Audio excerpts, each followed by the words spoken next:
ഇന്ന് നമ്മൾ ഉണ്ടാക്കാൻ പോകുന്നത് സദ്യയിൽ വിളമ്പുന്ന കിച്ചടിയാണ്. അപ്പോൾ ഇതെങ്ങനെ തയ്യാറാക്കിയെടുക്കണം നോക്കാം. അതിനുവേണ്ടി ഞാനിവിടെ 4 കക്കരി എടുത്തിട്ടുണ്ട്. തൊലിയും സീഡൊക്കെ കളഞ്ഞ് ചെറുതാക്കി മുറിച്ചെടുക്കുക. എന്നിട്ട് വേവിക്കാനെടുത്ത പാനിലേക്ക് പാകത്തിനുള്ള ഉപ്പ്, 1/4 കപ്പ് വെള്ളമൊഴിച്ച് 4 മിനിറ്റ് വേവിച്ചെടുക്കുക.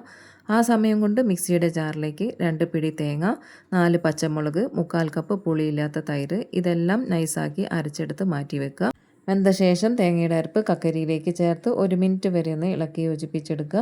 കൂടെ തന്നെ 1/2 കപ്പ് പുളിയില്ലാത്ത തൈര് ചേർത്ത് ഉടൻ തന്നെ ഫ്ലെയിം ഓഫാക്കി ഈ ചൂടിൽ തന്നെ ഇതിലേക്ക് 1 ടീസ്പൂൺ കടുക് ചതച്ചത് ചേർത്ത് നല്ലതുപോലെ ഒന്ന് ഇളക്കി യോജിപ്പിച്ച് താളിപ്പിനായി ചൂടായി വരുന്ന വെളിച്ചെണ്ണയിലേക്ക് കടുക്, 2 വറ്റൽമുളക്, കുറച്ച് കറിവേപ്പില ഇതെല്ലാം മൂപ്പിച്ചെടുത്തത് കക്കരിയിലേക്ക് ചേർത്ത് 5 മിനിറ്റ് വരെ അടച്ചു വെച്ച ശേഷം സെർവ് ചെയ്താൽ കിച്ചടി റെഡി. നിങ്ങളും ഈ ഓണത്തിനൊന്ന് ട്രൈ ചെയ്ത് നോക്കൂ, എന്തായാലും ഇഷ്ടപ്പെടും.